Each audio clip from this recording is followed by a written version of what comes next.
नमस्कार विद्यार्थियों, मैं प्रमोद शर्मा। जैसे कि हम YouTube के माध्यम से जनरल साइंस पढ़ रहे थे, उसी क्रम को जारी रखते हुए हम पढ़ रहे थे मानव रोग। और उसमें हमने पूर्व की क्लास के अंदर हमने ये पढ़ लिया था भी संक्रामक रोग, असंक्रामक रोग, आनुवंशिक रोग, ये 3 भागों में विभाजित हैं। और उसमें हमने वायरस जनित या विषाणु जनित रोग जो है उन पे चर्चा कर ली थी। आज हम जो पढ़ने वाले हैं वो है जीवाणु जनित रोग, यानी बैक्टीरिया से होने वाले रोग। तो बैक्टीरिया से या जीवाणु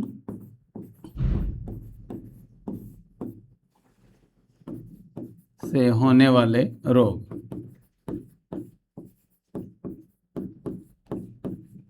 इन पर चर्चा करेंगे। तो सबसे पहले अगर हम रोग की बात करें तो इसमें पहला रोग हम पढ़ेंगे वो है क्षय तपेदिक या टीबी।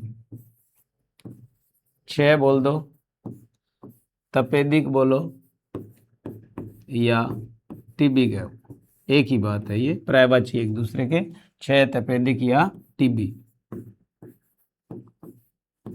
तो सामान्यतः जैसे हमने वायरस के रोगों के बारे में पढ़ा, उसी क्रम में इसमें भी कि भी रोगकारक, रोगवाहक, लक्षण और प्रभावित अंग और रोकथाम और उपचार, ये 3-4 चीज़ों के माध्यम से हम रोग को कंप्लीट करते हैं। सबसे पहले अगर हम देखें इस रोग के अंदर रोगकारक, तो रोगकारक की बात करें तो इसका रोगकारक है माइकोबैक्टीरियम,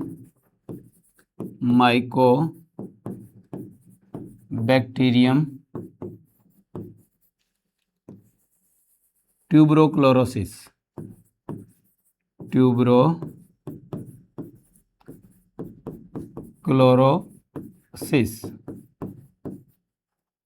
माइकोबैक्टीरियम ट्यूबरोक्लोरोसिस, ये इसका रोग कारक है। वाहक की बात करें तो ये रोगी से स्वस्थ तक कैसे पहुंचता है, तो आपको याद रखना इसमें कि खांसने, छींकने व अजीवित वस्तुओं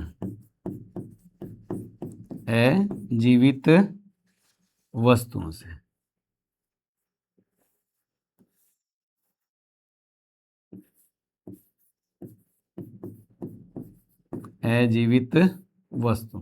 अजीवित वस्तुओं के मतलब रोगी का तौलिया, साबुन, बुर्श, उसके बर्तन अगर स्वस्थ यूज कर ले तो संभावना रहेगी इसके होने की। तो खांसने से, छींकने से और अजीवित वस्तुओं के माध्यम से रोगी से स्वस्थ तक ये पहुंच सकता है। अब बात करें लक्षण की, तो इसमें लगातार खांसी, बलगम, कफ आता है इसके अंदर। लगातार रोगी के खांसी आती है, बलगम आता है। और बात करें प्रभावित अंग की, तो नॉर्मली जो प्रभावित अंग है वो वैसे तो फेफड़े ही होता है, परंतु क्योंकि खांसने और छींकने से संबंधित है तो अंग ये फेफड़ा ही है। परंतु कई बार ऐसा है कि महिला पुरुष का पूछे तो आपको ध्यान रखना है, तो पुरुष के अंदर प्रभावित अंग जो है वो तो फेफड़ा ही रहेगा, लंग्स बोल देते हैं इसे। और महिला की अगर बात करें, तो महिला में प्रभावित अंग जो है वो गर्भाशय होता है। तो ये विशेष ध्यान रखना है आपको कि टीबी या क्षय के अंदर महिला का कौन सा अंग प्रभावित होता है, तो आपको याद रखना है कि इसमें गर्भाशय जो है वो प्रभावित होता है। अब हम बात कर लेते हैं रोकथाम। ये रोग हो ही नहीं, इसके लिए क्या करें? रोकथाम में इसमें BCG का टीका लगाया जाता है।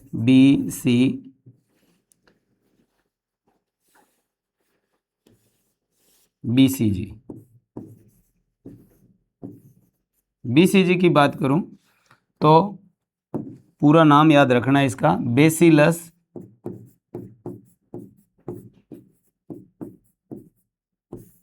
कालमेट गवारिन। बेसिलस कॉलमेट गवारिन BCG का पूरा नाम है। याद रखना आपको साथ में इसमें कि प्रश्न पूछा हुआ है कि इसमें से वैज्ञानिक कौन है, तो आपको ये याद रखना है, ये वैज्ञानिकों के नाम है, ये वैज्ञानिकों के नाम है। नेक्स्ट देखें टीबी की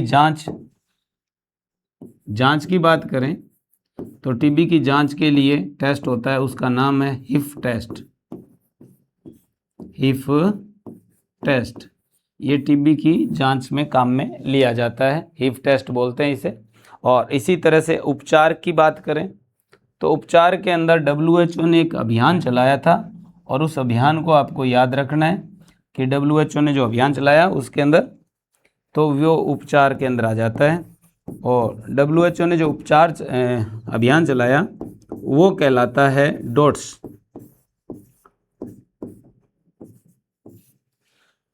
direct observation treatment short course, ये डॉट्स है। ये WHO ने 1995 से अभियान चलाया था, जिसके अंतर्गत टीबी को कंट्रोल किया जाता है, उपचार किया जाता है। तो ये टीबी से संबंधित मुख्य बातें थी। कारक है माइकोबैक्टीरियम ट्यूबरकुलोसिस, वाहक है खांसने छींकने वाले जीवित वस्तुओं से, लक्षण में लगातार खांसी, बलगम आता है, प्रभावित अंग पुरुषों के अंदर फेफड़ा और महिलाओं के अंदर गर्भाशय। रोकथाम की बात करें तो BCG का टीका है वो बच्चे को लगाया जाता है। BCG के टीके की बात करें तो शिशु के पैदा होने के बाद 24 घंटे के भीतर लगाते हैं इसे। समय की बात करूं इसकी, समय जन्म से शुरू करके और 24 घंटे इसके मध्य ये टीका लगा देंगे तो आजीवन उसमें प्रतिरोधक क्षमता रहेगी और टीबी उस बच्चे को नहीं होगी। तो टीका कौन सा लगाते हैं सॉरी BCG का टीका जो लगाया जाता है। नेक्स्ट रोग की बात करें तो अगला रोग है कुष्ठ। सेकंड कुष्ठ रोग, कुष्ठ रोग को बोलते हैं लेप्रोसी, लेप्रोसी भी बोलते हैं। ये रोग जो है अब वर्तमान में नहीं है। तो संसार में कौन से रोग का उन्मूलन हो चुका, तो आपको याद रखना है कुष्ठ रोग का। तो सबसे पहले हम बात करें रोग के अंदर कारक की, तो कारक है Mycobacterium leprae, Mycobacterium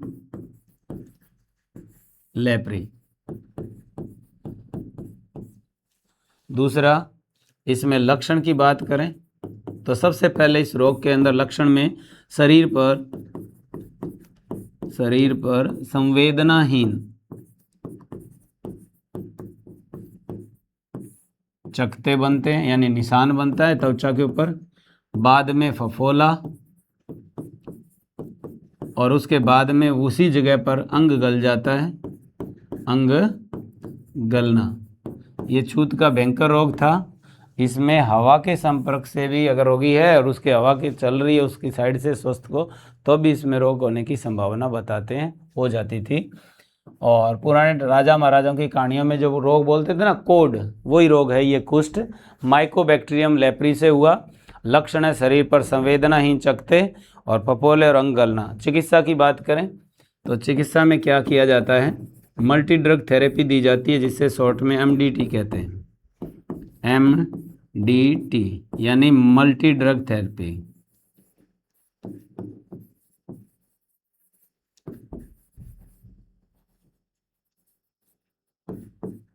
multi drug therapy है वो दी जाती है। अब इसको कैसे कंट्रोल किया, तो इसके लिए 2 अभियान चलाए थे WHO ने, एक 1955 में और एक 1983 में।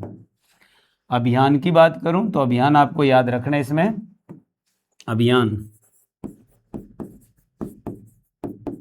दिख जाएगा शायद, मेरे हिसाब से इस कलर की बात करें तो दिखेगा, नहीं दिख रहा। तो अभियान की बात करें तो अभियान में WHO ने अभियान चलाया, और उस अभियान के अंतर्गत सर्वप्रथम जो अभियान चला था वो था 1955 में, और उसका नाम था NLCP। इसका मतलब है national leprosy control programme, national leprosy control programme. इसमें कुछ रोगी है वो छूट गए थे, फिर उन्होंने दोबारा अभियान चलाया था। वो अभियान था 1983 के अंदर, और ये अभियान चलाया किसने?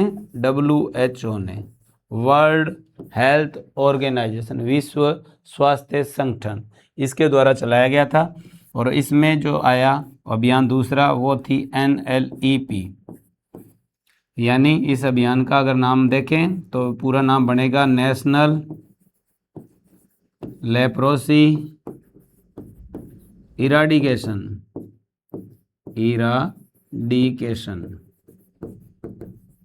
प्रोग्राम। इराडिकेशन का मतलब होता है समूल नष्ट या उन्मूलन।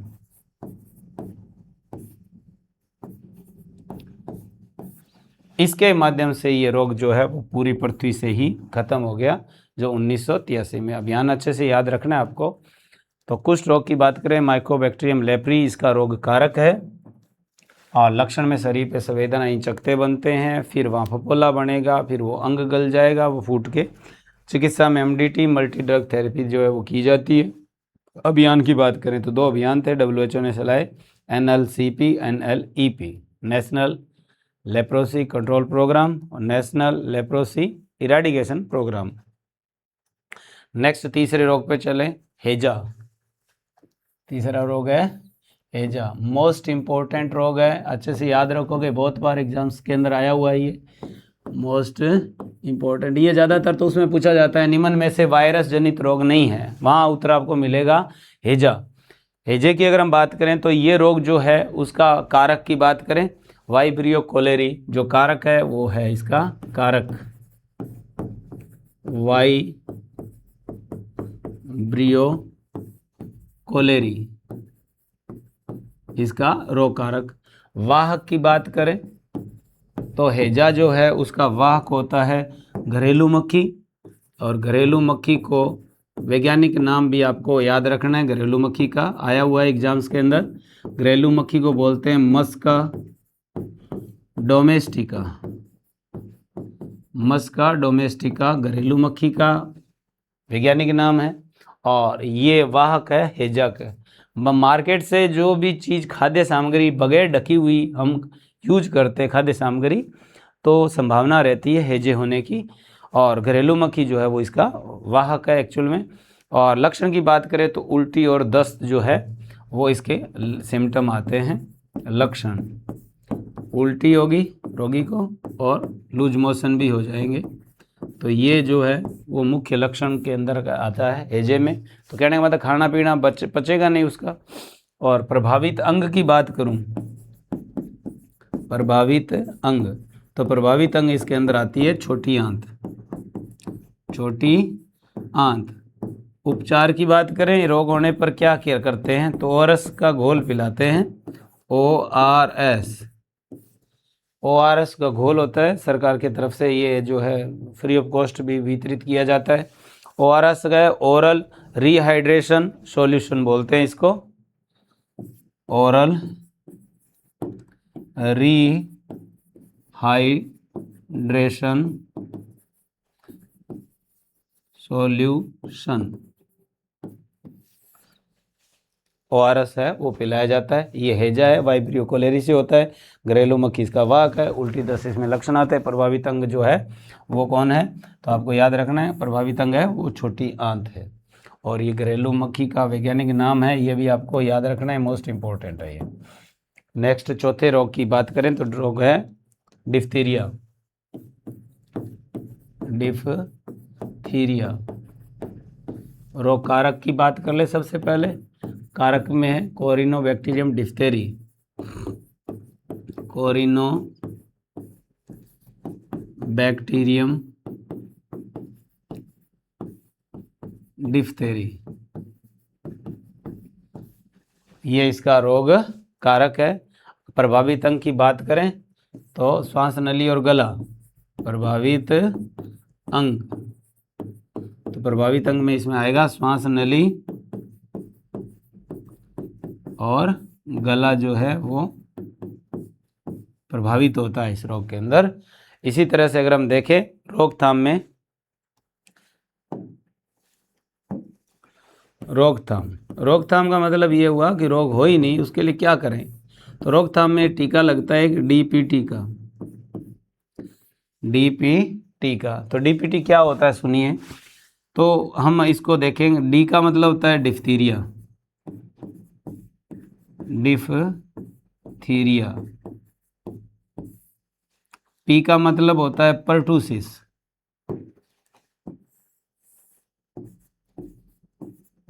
पर्टूसिस, काली खांसी या कुकर खांसी कहते हैं ना, वो है। टी का मतलब होता है टिटनस, टिटनस। कहने का मतलब ये एक टीका अगर लगाएंगे तो इन 3 रोगों का कंट्रोल एक साथ इसमें हो जाएगा, यानी ये रोग होने की संभावना खत्म हो जाएगी। तो डीपीटी का टीका जो है वो इसमें लगाया जाता है ताकि रोग हो ही नहीं। तो डिफ्थीरिया रोग में आप समझ ही गए, डीपीटी का टीका जो वो इम्पोर्टेंट है। इसके बाद में है टाइफाइड। टाइफाइड की बात करें तो सबसे पहले वही बात, कारक साल्मोनेला टाइफी, साल्मोनेला टाइफी, ये इसमें रोग कारक है। और टाइफाइड के अंदर अगर हम बात करें कि भी इसमें लक्षण क्या आएगा और प्रभावित अंग क्या होगा, तो ये सबसे पहले वाहक की बात करें तो संक्रमित भोजन और दूध, इसके थ्रू शरीर में ये पहुंच जाता है। प्रभावित अंग तो आहार नाल मुख्य रूप से इसमें प्रभावित होती है, आहार नाल। और लक्षण की बात करें तो इस टाइफाइड के अंदर बुखार तो नॉर्मली होगा ही, परंतु इसके साथ साथ में पेट पर लाल लाल दाने बन जाते हैं, पेट पर लाल लाल दाने बन जाते और हैजे के समान सिम्टम आ जाते हैं, हैजे के समान लक्षण। हैजे में अभी हमने पढ़ा था उल्टी और दस्त, लूज मोशन जो है हो जाता है, तो ये भी इसी के अंदर भी होता है। और इसमें अगर हम बात करें जांच की, मोस्ट इम्पोर्टेंट है जांच इसकी, वो याद रखनी है कि टाइफाइड की जांच जो है वो क्या कहलाती है। तो जैसे हमने पढ़ा था टीबी की जांच है हिप टेस्ट कहलाती है, वैसे ही टाइफाइड की जांच जो है वो कहलाती है विडाल परीक्षण, विडाल परीक्षण। ये टाइफाइड का है। और इसका फैक्ट की बात करूं तो सबसे पहले ये बौद्ध मठ के अंदर हुआ था, वहाँ बौद्ध भिक्षु रह रहे थे और एक महिला थी जिसका नाम था मेरी मेलन, मेरी मेलन। इस महिला को पहले हुआ और फिर पूरे मठ के अंदर हो गया था। जांच की, विडाल परीक्षण किया, जिससे ये पता चला कि इस महिला को सबसे पहले हुआ और उसके थ्रू इन सब में पहुंचा हुआ है। तो इस महिला को यानी मेरी मेलन को टाइफी लेडी के नाम से भी जानते हैं। संसार में सबसे पहले इसे ही हुआ था, इसलिए इसे क्या बोलते हैं, टाइफी लेडी। तो टाइफी लेडी का नाम है मेरी मेलन और ये एसएससी के एग्जाम में भी पूछा हुआ है। तो टाइफाइड रोग की बात करें तो साल्मोनेला टाइफी व संक्रमित भोजन, दूध और प्रभावित अंग आहार नाल होती है, पेट पर लाल लाल दाने बन जाते हैं, हैजे के समान इसमें सिम्टम आते हैं। जांच की बात करें तो विडाल परीक्षण। तथ्य में पढ़ा हमने मेरी मेलन जो है उसे टाइफी लेडी के नाम से जानते हैं। इसी तरह से अगला रोग देखें तो है टिटनस। तो सबसे पहले टिटनस की बात करें, कारक, तो कारक में आता है क्लास्ट्रीडियम टिटेनी, क्लास्ट्रीडियम टिटेनी, ये इसका रोग कारक है। और ये रोग कारक बैक्टीरिया जो है वो जंग लगे चोट लग जाए, जंग लगे लोहे की चोट से, और जो घोड़े का गोबर होता है उसके अंदर ये बैक्टीरिया जो है वो अपना जीवन चलाता है। तो अगर घुड़शाला में कोई काम करने वाला व्यक्ति है और उसके हाथों के कहीं शरीर पे चोट लगी और वहाँ गोबर टच आ गया घोड़े का, तो उसके ये रोग होने की संभावना रहती है। तो वाहक की अगर बात करें तो वाहक क्या होगा, तो आप बताओगे, जंग लगे लोहे की चोट से, जंग लगे लोहे की चोट से और घोड़े का गोबर, घोड़े का गोबर, उसमें ये बैक्टीरिया होता है और उसको उठाने वाला या काम करने वाला चोट लगी और वहाँ पर पहुँच जाएगा ये। इसके बाद में अगर हम बात करें इसमें उपचार, तो ATS चिकित्सा में क्या करेंगे, ATS anti tetanus serum, anti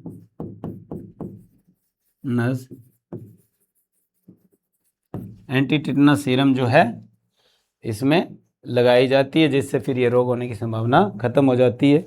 मुख्य रूप से बात करूं इसके लक्षण की, तो लक्षण इसका खतरनाक आता है, याद रखोगे। जबड़ा लोक, हमारा जो निचला जबड़ा मूवमेंट करता है किसी चीज़ को चबाने के लिए, ये लॉक हो जाएगा, ये इसका पहला सिम्टम आता है। दूसरे सिम्टम की बात करें तो शरीर धनुषाकार हो जाएगा, शरीर धनुषाकार, यानी रीढ़ की हड्डी के अंदर क्या आ जाएगा, बैंड आ जाएगा, ऐसे झुक के चलना पड़ेगा, सीधी कमर जो है वो नहीं हो पाएगी और जबड़ा जो है निचला वो मूवमेंट नहीं करेगा। ये टिटनस के लक्षण हैं और ये लक्षण प्रकट होने पर संभावना बहुत कम रहती है कि भी वो सही हो। तो ये ATS जो है एंटी टिटनस सीरम जो है चोट लगने पर इसी कारण से कहा जाता है कि लगा लेना चाहिए। तो टिटनस की बात के बाद देखें तो निमोनिया, अगला रोग है निमोनिया, सर्दी खांसी बुखार वाला सा ही रोग है निमोनिया, नॉर्मली आप जानते ही हो। पेपर के हिसाब से देखें तो कारक है डिप्लोकोकस निमोनी, कारक डिप्लोकोकस निमोनी इसका रोग कारक है। और बात करें लक्षणों की तो इसमें लक्षण जो है वो खांसी बुखार हरा पीला बरगम, लक्षण खांसी बुखार व हरा पीला बलगम, कफ जम जाता है मतलब उसको खांस के फिर बाहर निकालते हैं तो वो उसका हरा और पीले रंग का बलगम जो है वो निमोनिया के अंदर बाहर निकलता है शरीर से। और वही बात है प्रभावित अंग, TB की तरह ही प्रभावित अंग, तो इसमें प्रभावित अंग भी फेफड़े सॉरी लंग्स या फेफड़े जो है वो इसमें प्रभावित अंग रहते हैं। निमोनिया के बाद में बात करें तो अगला रोग है प्लेग। प्लेग की बात करूं तो नॉर्मली सबने ये सुना हुआ भी है कि चूहे के काटने से जो है चूहे से फैलता है। एक्चुअल में क्या होता है कि ये प्लेग का जो रोग कारक है ना, ये चूहे के शरीर पर पाया जाता है, शरीर पर भी डायरेक्ट नहीं पाया जाता है, शरीर पर जो चूहे के पिस्सू पाए जाते हैं यानी सूक्ष्म जीव पाए जाते हैं, जूं कह देते हैं, और उस जूं के अंदर इसका रोग कारक होता है। चूहा अगर किसी खाद्य सामग्री को कुतर ले और उसे स्वस्थ अगर खा ले उस कुतरी हुई सामग्री को, तो संभावना रहेगी प्लेग होने की। तो सबसे पहले हम देखें इसके कारक के अंदर, तो कारक आता है येरेसीनिया पिस्टिया, येरेसीनिया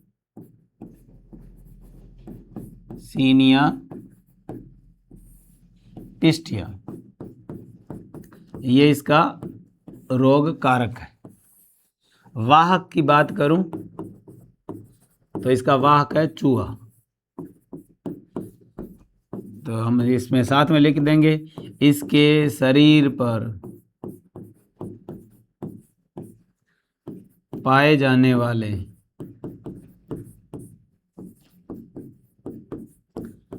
पिस्सू यानी जूं में पाया जाता है और उस खाद्य सामग्री से स्वस्थ शरीर में पहुंच जाएगा। लक्षण की बात करें इस रोग में क्या लक्षण आते हैं, तो ये जो गर्दन है इसके दोनों तरफ गांठें हो जाएगी और जो पैर है उसके पीछे वाली साइड के अंदर गांठें हो जाती है, तो ये इसके सिम्टम है। फिर बाद में ये दर्द करती है, गर्दन के दोनों ओर गांठें, और दूसरा टांगों के पिछले हिस्से पर गांठ, ये इसका लक्षण है प्लेग का। और इस रोग के अंदर अगर हम बात करें तो इन चीज़ों से बचकर ही इन रोगों से बचाव किया जा सकता है। तो प्लेग में आपने देखा येरेसिनिया पिस्टिया जो है वो रोग कारक है। नेक्स्ट रोग जो है वो है एंथ्रेक्स। तो इस रोग की खास बात तो ये याद रखनी है आपको कि पशुओं से मानव में कौन सा रोग है, पशुओं से मानव में पहुंचा रोग है। शाकाहारी जो नॉर्मली है वो जब इस रोग से पीड़ित पशु का मांस खा ले तो उनको ये रोग होने की ज़्यादा संभावना रहती है। वैसे वायुमंडल के द्वारा जो खाद्य सामग्री है उसके अंदर भी इसका अगर संक्रमण है वो चीज़ का शरीर में पहुंचने पर भी ये हो जाएगा। तो कारक की बात करें तो बेसिलस एंथ्रेसिस, बेसिलस एंथ्रेसिस, और श्वसन तंत्र प्रभावित होता है, इसमें श्वसन तंत्र प्रभावित होता है।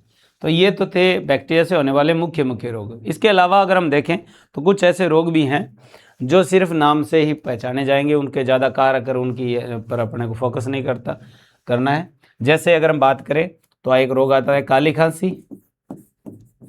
काली खांसी जब ये हमने बात करी थी पर्टूसिस, वो रोग भी किसका है, बैक्टीरिया से होने वाला है। इसी तरह गोनेरिया रोग जो है, गोनेरिया, या मैं बात करूं दूसरे रोग की सिफिलिस रोग जो है, सिफिलिस। इन दोनों रोगों की संबंध में बात करें तो इसमें प्रभावित अंग जो है ना वो प्रजनन अंग होता है, प्रजनन अंग। इन दोनों में, गोनेरिया में और सिफिलिस दोनों में होता है। और खांसी, काली खांसी की बात करें तो आपने पहले भी पढ़ लिया था, हमने डिप्थीरिया जब पढ़ा था तो डीपीटी का जो टीका है वो लगाया जा सकता है इसके अंदर, और उससे ये काली खांसी, पर्टूसिस जो है वो काली खांसी ही है। तो इस तरह से जो है वो हमने बैक्टीरिया से होने वाले रोग जो है वो मुख्य रूप से चर्चा की। इसी तरह से अब हम देख लेते हैं कि आगे के जो रोग कवक जनित जो रोग है उन पे भी चर्चा कर लेते हैं, और रोगों को हम टुकड़ों में बांट के पढ़ेंगे। हमने पहले वायरस के पढ़े, फिर हमने बैक्टीरिया और कवक के पढ़ लेते हैं, यानी फंजाई के पढ़ लेते हैं। बाकी के जो रोग बच जाते हैं, जैसे में असंक्रामक रोग है, आनुवंशिक है, उसका नेक्स्ट वीडियो में अपने अपलोड कर लेंगे। 3 हिस्सों में बांट कर रोग को हम अच्छे तरह से डिस्कस कर लेंगे। तो अब बात करें कवक जनित रोग, तो कवक कईयों के ये भी पर्सन ही है, कवक बोल दो, फंजाई बोल दो, फफूंद बोल दो, ये बात एक ही है, कवक, फंजाई या फफूंद, इनसे होने वाले रोग, फंजाई, फफूंद या कवक जनित रोग। तो इनमें सफाई, शुद्ध वातावरण,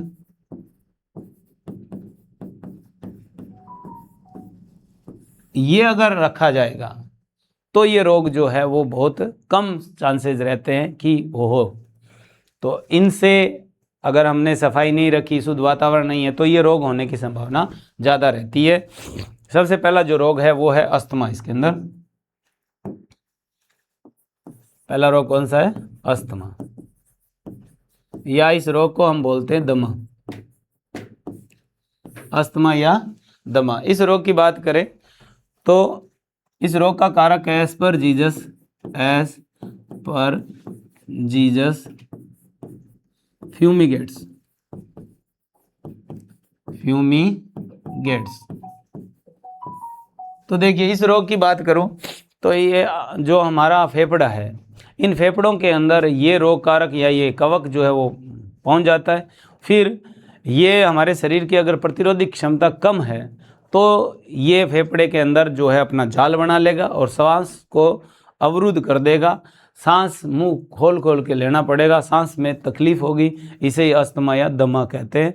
एस्परजीलस फ्यूमिगेट्स से होता है। इसी तरह से दाद दूसरा रोग है, मैंने आपको पहले कॉमन रूप में एक बात बता दी थी, साफ सफाई और शुद्ध वातावरण से इन रोगों से बचा जा सकता है। दाद ट्राइकोफाइटान से होता है, ट्राइकोफाइटान,